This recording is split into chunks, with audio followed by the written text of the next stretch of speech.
بسم اللہ الرحمن الرحیم الحمد للہ رب العالمین والصلاة والسلام علی سید المرسلین نبینا محمد وعلی آلہ وصحبہ اجمعین اما بعد۔ محترم معزز ساتھیوں، آج کے سبق میں ہم انشاءاللہ آخرت پر ایمان کے اس سلسلے میں چوتھی بحث قیامت کے بارے میں سنیں گے۔ اس میں بھی متعدد باتیں آئیں گی۔ سب سے پہلی بات، قیامت کیا ہے؟ یہ جو لفظ ہے قام یقوم سے آتا ہے اور آخرت کے ناموں میں سے ایک نام ہے۔ اس کا یہ نام قیامت کیوں ہے؟ تو اس سلسلے میں امام قرطبی رحمہ اللہ نے 4 اقوال ذکر کیے ہیں۔ قام یقوم کھڑے ہونے کے معنی میں آتے ہیں۔ قام یقوم کا معنی کیا ہوتا ہے؟ کھڑا ہونا۔ قم کہتے ہیں نا، ہو یقوم۔ تو قیامت کے لیے یہ لفظ قیامت کیوں استعمال ہوا، اس کے 4 اسباب بتلاتے ہیں۔ ایک تو ہے کہ اس دن یہ سارے کام انجام پائیں گے جس کی وجہ سے یہ پوری دنیا ختم ہو کے ایک نئی دنیا قائم ہوگی۔ دوسری وجہ، مخلوقات قبروں سے اٹھ کھڑے ہوں گے۔ تیسری وجہ، لوگ سارے کے سارے اللہ رب العالمین کے سامنے کھڑے ہوں گے۔ چوتھی وجہ، جبریل امین اور فرشتے سب کے سب صف بستہ کھڑے ہوں گے، صفیں باندھ کر۔ تو یہ کھڑے ہونے کے معنی میں مختلف مخلوقات کے بارے میں جو ذکر ہے، اس ناحیے سے بھی اس کا یہ نام قیامت رکھا گیا۔ اب اس دن کی سختی کیسی ہوگی تو اس کا اندازہ اس دنیا میں رہ کر کوئی نہیں کر سکے گا، اس لیے کہ قیامت کے دن کا معاملہ بڑا ہی عظیم ہوگا، عظیم، ایسا عظیم کہ اس کا کوئی تصور نہیں کر سکتا ہے۔ اور اس دن کی ہولناکیاں بہت سخت ہوں گی۔ کسی بندے نے ایسی صورتحال کبھی نہ دیکھی ہوگی۔ قرآن مجید سورہ مطففین میں اللہ رب العالمین نے اس دن کا جو وصف بیان فرمایا، ذرا غور کیجئے۔ الا یظن اولئک انہم مبعوثون لیوم عظیم۔ کیا ہو گیا ان کفار کو؟ مرنے کے بعد دوبارہ اٹھائے جانے کے بارے میں یقین نہیں رکھتے ہیں۔ کس دن؟ لیوم عظیم، اس عظیم دن کے لیے۔ تو قیامت کے اس دن کو اللہ رب العالمین نے بہت ہی عظیم قرار دیا ہے۔ اور قرآن مجید میں ایک اور جگہ اللہ رب العالمین نے اسے بڑا بھاری دن قرار دیا۔ سورہ انسان، جسے سورۃ الدہر بھی کہا جاتا ہے، اس کی آیت نمبر 27 میں اللہ فرماتا ہے، ان هؤلاء يحبون العاجلة ويذرون وراءهم يوما ثقيلا۔ یقیناً یہ لوگ جلدی ملنے والی اس دنیا کو چاہتے ہیں، اس کی محبت میں پڑے ہوئے ہیں، اور اپنے پیچھے ایک بڑے بھاری دن کو یہ لوگ بھولے ہوئے، بالکل چھوڑے ہوئے ہیں۔ تو قیامت کے اس دن کو اللہ رب العالمین نے عظیم بھی کہا اور بہت ہی بھاری کہا۔ یہاں پر اس قیامت کے دن کا ذکر چل رہا ہے، اور اس دن کو اللہ رب العالمین نے سورہ انسان کی اس آیت میں یومن ثقیلا، بڑا ہی بھاری دن قرار دیا۔ اب اگر کوئی چاہتا ہے کہ اس بھاری دن والے میں وہ ہلکا ہو، اس مشکل والے دن میں اس کے لیے آسانی ہو، تو کیا کریں؟ قرآن مجید کو پڑھے، اللہ کے نبی صلی اللہ علیہ وسلم کی حدیثوں کو پڑھے، اسلام کے مطابق اپنی زندگی گزارنے کی کوشش کریں۔ اس لیے کہ قرآن مجید میں لفظ ثقیل دو چیزوں کو کہا گیا، ایک تو یہ قیامت والے دن جس کا ذکر آپ سن ہی رہے ہیں، یوم ثقیلا، وہ قیامت والا دن ثقیل ہوگا، اور لفظ ثقیل قرآن مجید کو بھی کہا گیا سورہ مزمل کے اندر۔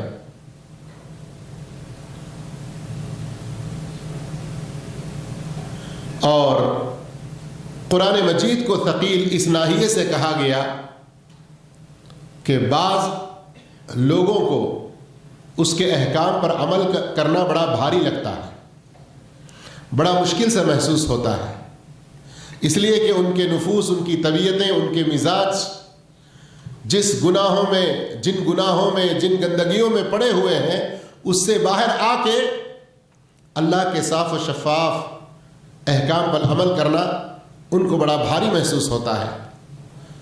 تو اب جو دنیا میں اس بھاری پن کو برداشت کر کے جو بھی اللہ کا حکم عمل کرنے کو اس کا جی نہیں چاہ رہا، پھر بھی وہ عمل کرتا ہے، پھر اللہ رب العالمین سے گڑ گڑاتا ہے، تو اللہ تعالیٰ اس کے بدلے قیامت کے دن کی وہ سختیاں اس کے لیے آسان کر دیں گے۔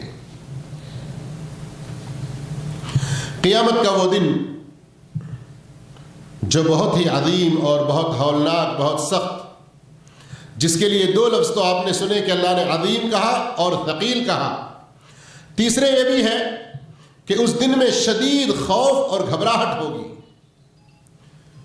نتیجہ یہ ہوگا اس گھبراہٹ اور خوف کی وجہ سے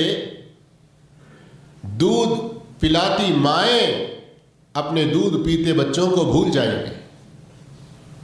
اس دن کی سختی کا یہ عالم ہوگا کہ حمل والیوں کے حمل گر جائیں گے، جیسے اللہ رب العالمین نے سورہ حج کے شروع میں فرمایا یوم تذہل کل مرضعۃ عما ارضعت وتضع کل ذات حمل حملها۔ اس دن ہر دودھ پلانے والی عورت اپنے دودھ پیتے بچے کو بھول جائے گی اور حمل والیاں اپنی حمل گرا دیں گی۔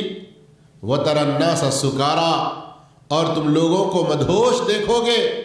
وَمَا هُمْ بِسُكَارَىٰ، وہ کوئی نشے والی چیز پیے نہیں ہیں کہ اس وجہ سے ان پر مدہوشی طاری ہے، نہ، اس دن کی گھبراہٹ اور پریشانی کا یہ عالم ہوگا۔ قیامت کا دن میرے بھائیوں وہ سخت اور بھیانک قسم کا دن ہوگا کہ دنیا کے سارے تعلقات، ساری رشتہ داریاں، ہر طرح کا حسب و نسب، سب کچھ ختم ہو جائے گا، کوئی کسی کے کام نہیں آئے گا۔ وَتَقَطَّعَتْ بِهِمُ الْأَسْبَابُ، سارے تعلقات ٹوٹ جائیں گے۔ اور اس دن وہ خوفناک دن ہوگا کہ کافر اور اسی طرح مجرم اور گنہگار یہ تمنا کرے گا کہ اس دن کی سختی کے بدلے میں دنیا کی ساری چیزیں فدیے میں لیے جائیں اور اسے اس دن کی سختی سے نجات دلایا جائے۔ اور یہ مفہوم قرآن مجید میں متعدد جگہوں پر استعمال ہوا ہے۔ اگر آپ سورہ معارج کی آیتوں پر غور کریں گے تو بڑا ہی خوفناک منظر، یود المجرم، اس دن مجرم گنہگار یہ چاہے گا، تمنا کرے گا، لو یفتدی من عذاب یومئذ ببنیہ وصاحبتہ واخیہ وفصیلتہ التی تؤویہ۔ اس دن وہ چاہے گا کہ اس کے بدلے میں اس کی اولاد کو، اس کے جوڑے کو اور اس کے تمام بھائیوں کو اور اس کے اس خاندان کو جو دنیا میں اسے پناہ دیتا تھا، حتیٰ کہ وَمَن فِي الْأَرْضِ جَمِيعًا، دنیا میں جتنے سارے لوگ ہیں سب کو اس کے بدلے میں لیا جائے، ثُمَّ يُنْجِي، پھر اسے نجات دیا جائے۔ آ رہی سمجھ میں بات؟ کہ اس وقت گنہگار انسان، کافر انسان یہ تمنا کرے گا کہ اے اللہ میرے بدلے میری اولاد کو لے لے، میرے بیوی بچوں کو لے لے، میرے ماں باپ کو لے لے، میرے بھائیوں کو لے لے، دنیا کے سارے انسانوں کو میرے بدلے میں لے لے، لیکن تو مجھے نجات دے دے۔ اس طرح کی تمنا کرے گا انسان۔ کیا اس کی خواہش پوری ہوگی؟ نہیں ہوگی۔ لیکن اس سے بچنے کا سامان، ان سختیوں سے نجات پانے کا سامان اسی دنیا میں تیار کرنے کا موقع اللہ نے ہمیں دیا ہے۔ اور اس دن کی سختی کا یہ عالم کہ وہاں جہاں اتنی ساری سختیاں اور وقت بھی کوئی جلدی نہیں گزرے گا، بہت ہی لمبا، بہت ہی لمبا۔ کس قدر لمبا؟ سورہ معارج میں اللہ رب العالمین نے فرمایا فی یوم کان مقدارہ 50,000 سنہ، قیامت کا ایک دن دنیا کے 50,000 سالوں کے برابر کا ہوگا۔ اللہ اس حالت سے ہم سب کو پناہ عطا فرمائے۔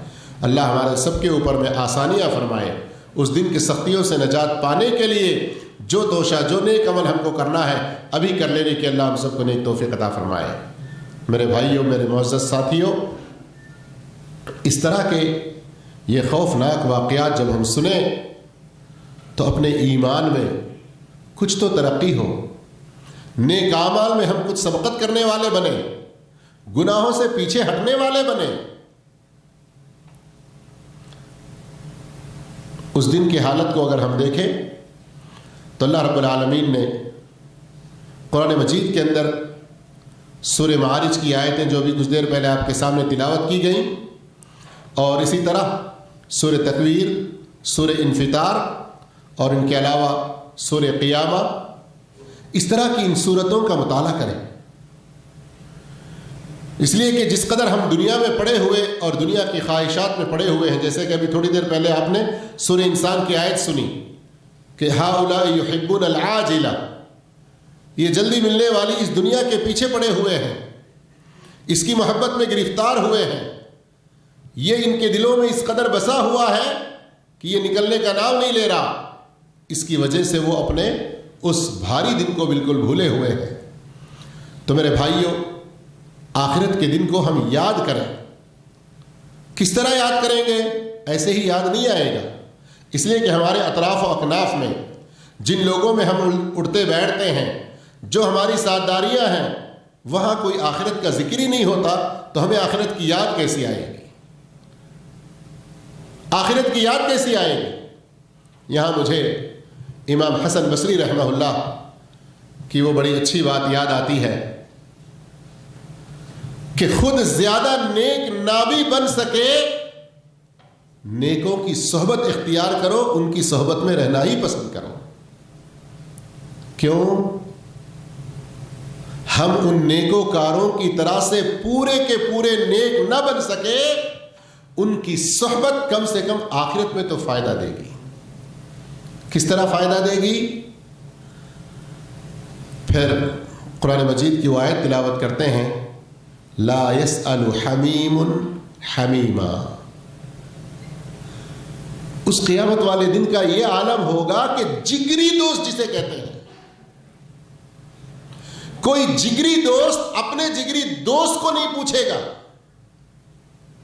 کہ کہیں کچھ مجھ سے نیکیاں نہ مانگ لیں، کہیں مجھ سے کسی طرح کا کوئی مطالبہ نہ کر لیں۔ لیکن جو نیکوکار ہوں گے، یہ لوگ جنت میں جا چکے ہوں گے، اس کے باوجود وہاں رہ کر ہمارے ساتھ فلاں آدمی بھی بیٹھا کرتا تھا، ہمارے ساتھ فلاں آدمی بھی رہا کرتا تھا، اے اللہ وہ آدمی کہاں ہے؟ دکھائی نہیں دے رہا ہے۔ اللہ رب العالمین ان کو دکھائے گا کہ ان کے کچھ گناہوں کی وجہ سے وہ ابھی جہنم میں پڑے ہوئے ہیں، تو یہ نیکوکار لوگ سفارش کریں گے کہ یا اللہ اس کو ہمارے ساتھ جنت میں بھیج دے۔ لیکن آج ہم آخرت کی ان سختیوں کو بھلا کر دنیا میں صحبتیں بھی ایسی بنائے ہوئے ہیں کہ الامان والحفیظ۔ آئیے ذرا قیامت کے دن کا کچھ اور منظر بھی دیکھ لیتے ہیں۔ اللہ رب العالمین وہاں کی سختیوں سے ہم سب کو نجات عطا فرمائے۔ سورج مخلوق سے بہت زیادہ قریب ہوگا، بہت زیادہ قریب ہوگا. جیسے کہ صحیح مسلم شریف کی حدیث میں ہے کہ سورج 1 میل کے فاصلے پر ہوگا. راوی کہتے ہیں اللہ کے رسول صلی اللہ علیہ وسلم نے لفظ میل ذکر کیا. اب مجھے یہ نہیں پتا کہ مسافت کے لیے ہم لوگ جو ڈسٹینس میں 1 مائل کہتے ہیں وہ ہے, یا سرما لگانے کے لیے جو ہمارے ہاں سرما دانی یا کاڑی استعمال ہوتی ہے اس کو بھی میل کہا جاتا ہے, وہ ہے, اللہ بہتر جانے. لیکن غور کیجیے ان دونوں میں لانگ کون سا ہے, لمبا کون سا ہے؟ 1 مائل جو تقریباً 1.5 کلومیٹر کا ہوتا ہے, لگ بھگ 1450 یا 75 میٹر کا.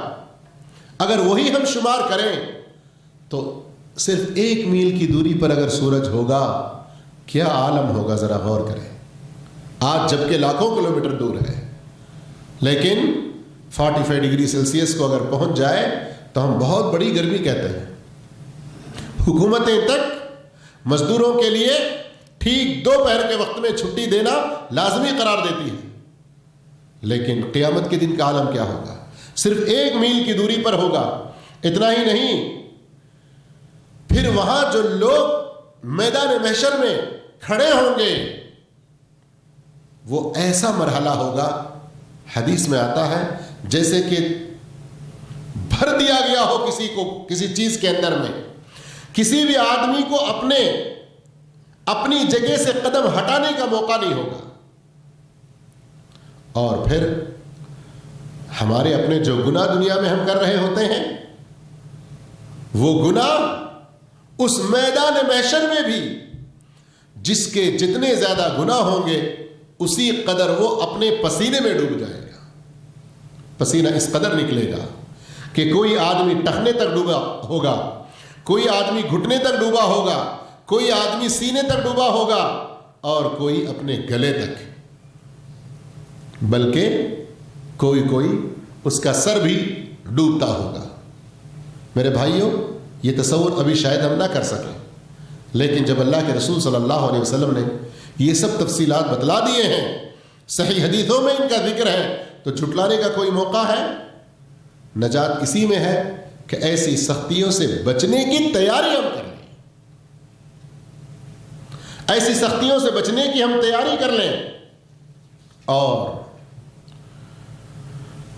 سلف کا کیا ہی خوف دلانے والا, مزید ہمارے ایمان کو اور پختہ کرنے والا یہ قول کہ جس طرح قیامت کے دن سورج جس قدر قریب ہوگا, اگر اس دنیا میں اس قدر قریب ہو جائے, زمین کو جلا کر بھسم کر دے, پتھر پگھل جائے اور دریا خشک ہو جائے, کس قدر گرمی ہے.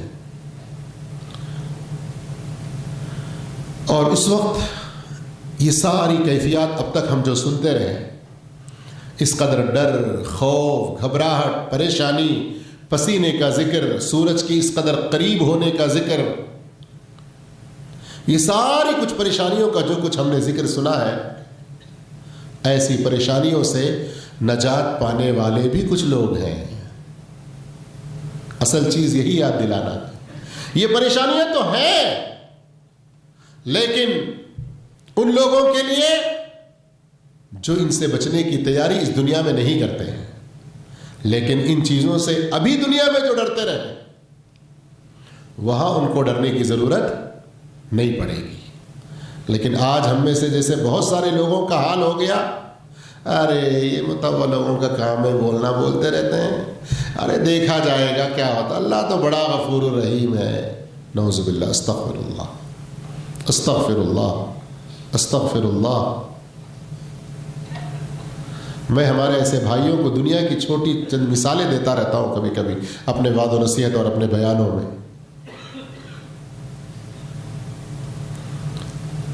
کہیں دھوپ میں آپ جا رہے ہیں, اکیلے ہیں, آپ کی گاڑی کا ٹائر ہی بسٹ ہو گیا اور آپ کے پاس کوئی اسپیئر نہیں ہے, کھولنے کے لیے کوئی جیک وغیرہ کچھ نہیں ہے. سڑک کی گرمی, بازو میں ریتی کی گرمی, اوپر سے دھوپ, روزے کی حالت میں آپ, اور یہ سختی کوئی کم سختی دکھے گی آپ کو؟ اور روڈ سڑک ایسی کہ دوپہر کے وقت میں کوئی گزر بھی نہیں رہا ہے، کوئی مدد کرنے کے لیے نظر بھی نہیں آ رہا ہے. کیسا وقت وہ گزرتا ہے آپ کا؟ بلکہ آئندہ دوبارہ آپ کو اس روڈ پر جانا بھی پڑے تو سوچیں گے یار ذرا ٹھنڈا ہونے کے بعد جائیں گے. ہے کہ نہیں؟ دنیا کے اندر یہ چیز سوچتے ہیں. ابھی 4-5 دن پہلے ایک بھائی نے بتلایا اقامہ وغیرہ سب کچھ اس کے پاس اچھا ہے، سارا کچھ موجود ہے، لیکن پھر بھی اس کو اٹھا کر لے کے 4-5 گھنٹے اندر بند کیے. ایسے واقعے سن رہے ہیں نا؟ اب اس سے پوچھا میں نے کیسے محسوس ہوتا ہے؟ ہنسنے لگا، بولا کہ کیا بتانے کی بھی کوئی بات ہے؟ تو میں نے کہا کہ ہم نے بچپن میں پڑھا ہے عربی کی کتاب میں، الحبس لیس مذہبی ولیس فیہا طرابی، اور ابوالکلام آزاد کی طرف اس کی نسبت کی جاتی ہے کہ پنجرہ اگر سونے کا بھی ہو تو، جیل کی سلاخیں اگر سونے کی بھی ہو تو قید قید ہی ہے. میرے بھائیو، یہ دنیا کی چھوٹی چھوٹی اس طرح کی تکلیفیں ہم نہیں سہ سکتے، برداشت نہیں کر سکتے. آخرت کی سختی کا کوئی مقابلہ ہی نہیں ہے دنیا کی سختی کے ساتھ. اور جو اس دنیا میں ڈر کر زندگی گزارتا ہے اور اس کا ماحق تیاری کر لیتا ہے، آخرت کے ڈر سے اللہ اس کو ضرور امن عطا کرتا ہے. تو ان ساری سختیاں، ان ساری پریشانیاں، ان ساری مصیبتوں کا کوئی حل بھی ہے یا نہیں؟ تو ضرور ہے. سورج اتنا قریب ہوگا کہیں کوئی سایہ نہیں ہوگا، ہوگا تو صرف ایک سایہ ہوگا. جیسے کہ حدیثوں میں آیا ہے اللہ عز و جل کا سایہ یا اللہ عز و جل کے عرش کا سایہ. اور صحیح بخاری اور مسلم کی حدیث، اللہ کے رسول صلی اللہ علیہ وسلم فرماتے ہیں سبعۃ، کتنے؟ سبعۃ، 7 یظلہم اللہ فی ظلہ یوم لا ظل الا ظلہ. اللہ تعالیٰ ان 7 قسم کے لوگوں کو اپنے سائے میں، اپنے عرش کے سائے میں اس دن جگہ دے گا جس دن اس کے سائے کے علاوہ کہیں کوئی سایہ نہ ہوگا، کہیں کوئی سایہ نہ ہوگا. تو ہم کوشش کریں ان 7 میں سے بن جائیں. صحیح بخاری سے مسلم کی حدیث میں یہ 7 کا ذکر ہے، بعض اور حدیثوں سے ہمیں کچھ اور کا بھی پتہ چل جاتا ہے. کم سے کم یہ 7 ہی تو یاد رکھ لیں، ہم یاد رکھیں گے انشاءاللہ. ان میں سے ایک تو بننے کی کوشش کریں گے. ارے یہ کیا ہو گیا؟ یہ 7 یاد کر رکھیں گے تو آواز زیادہ آئی انشاءاللہ کی. جب بولا کہ ان پر عمل کرنے کی کوشش کریں گے تو انشاءاللہ کی آواز کم ہے. کیسی عجیب بات ہے یہ. پہلے سے بھی زیادہ انشاءاللہ پوری ہمت کے ساتھ، جوش کے ساتھ، پوری تیاری کے ساتھ ہونا چاہیے. انشاءاللہ ان 7 میں سے ایک تو بننے کی کوشش کریں گے. ارے یہ کہو کہ ایک نہیں 7 کے ساتھ بنیں گے انشاءاللہ، ہے نا؟ اللہ نے ایک توفیق عطا فرمایا ہم کو. کون ہے وہ 7؟ امام عادل، انصاف پسند حاکم. حاکم کا مطلب کوئی بادشاہ، کوئی پرائم منسٹر، کوئی صدر ہی نہ دیکھیں. ہر آدمی اپنے دائرے میں جہاں وہ ذمہ دار ہے وہ وہاں کا حاکم ہے. آپ اپنے گھر میں سرپرست ہیں، آپ حاکم ہیں. کوئی کسی مکتب میں، کوئی کسی جگہ میں، کوئی کسی جگہ میں، ہر انسان کسی نہ کسی ناحیے سے ذمہ دار ہے. اپنے اس ذمہ داریوں کو، اپنے اس ماتحت رہنے والوں کے ساتھ انصاف کا معاملہ، خود اپنے ساتھ، اپنے نفس کے ساتھ انصاف کا معاملہ، اللہ عز و جل کے ساتھ انصاف کا معاملہ. امام عادل. پھر اس کے بعد وشاب نشأ فی عبادت اللہ، وہ جوان جو اللہ کی عبادت میں اپنی زندگی گزارا. کس میں؟ اللہ کی بندگی میں اپنی زندگی جس نے گزاری وہ جوان. اب اگر اب تک ہماری یہ جوانی اللہ کی بندگی میں نہیں گزر رہی ہے، ابھی بھی یہ سانسیں ہیں، زندگی ہے، تو ابھی بھی توبہ استغفار کا موقع ہے اور اللہ کی طرف پلٹنے کا بہترین موقع ہے.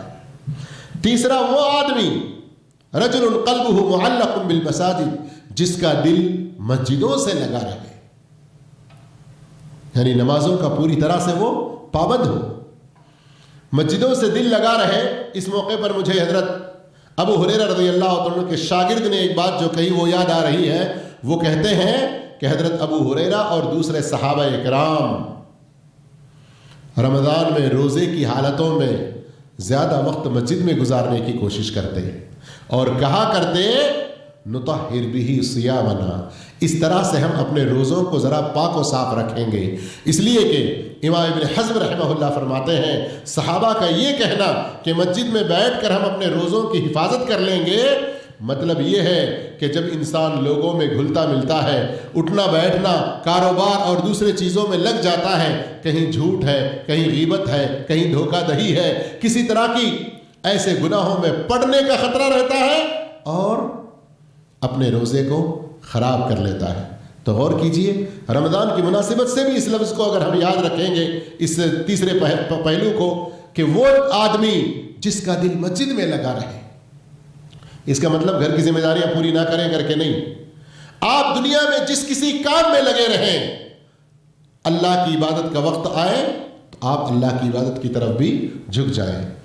چوتھے وہ دو آدمی جو اللہ کی خاطر ہی مل کر رہتے ہیں اور جدا ہوتے ہیں تو بھی اللہ کی رضا کی خاطر ہی جدا ہوتے ہیں. پانچواں وہ کہ جو دائیں ہاتھ سے خرچ کرتا ہے تو اس کے بائیں ہاتھ کو بھی پتہ نہیں چلتا. اللہ اکبر. یعنی اس قدر اخلاص کے ساتھ، اس قدر اخلاص کے ساتھ، یہ نہیں اے لیجئے اور ادھر سے نکال کے فوراً فیس بک میں سب جگہ ڈالنے لگے. ہر طرح سے ریاکاری سے بچنے کی کوشش کریں. اور چھٹے وہ آدمی جس کو کوئی حسین و جمیل، خوبصورت اور عہدے اور منصب والی کوئی عورت برائی کی طرف بلائے تو وہ کہے کہ میں اللہ سے ڈرتا ہوں. یہاں غور کرنے کی بات ہے کہ اس حدیث کے اندر دو خوبیاں یا دو صفتیں کیوں ذکر کی گئی کہ کوئی حسین و جمیل عورت اور عہدے منصب والی عورت برائی کی طرف بلائے. تو یہاں بات یہ ہے کہ حسن و جمال کی طرف انسان کی لالچ ہوتی ہے. برائی میں پڑنے کا ایک بہت ہی مضبوط سبب موجود ہے. عہدہ منصب اس برائی پر پردہ ڈالنے کا سبب بھی موجود ہے، لیکن اس کے باوجود وہ کہتا ہے کہ میں اللہ سے ڈرتا ہوں. پردہ ڈال کے تم یہ ہماری برائی کہیں ظاہر نہیں ہوگی، دنیا میں اس طرح سے سمجھو، لیکن اللہ کی نگاہ سے تو بچ نہیں سکتے. تو ایسے موقع پر کہے کہ میں اللہ سے ڈرتا ہوں. اور ساتواں وہ آدمی کہ جو تنہائی میں بھی ہو اللہ کو یاد کرے اور اس کے آنکھوں سے آنسو بہے. اگر غور کریں تو بہت بڑی چیزیں ہیں میرے بھائیوں. اللہ عز و جل سے دعا ہے اللہ ہم تمام کو آخرت کی ان سختیوں سے بچنے کے بہترین سامان اس دنیا میں ہی تیار کرنے کی توفیق عطا فرمائے. جزاکم اللہ خیرا. والسلام علیکم ورحمۃ اللہ وبرکاتہ.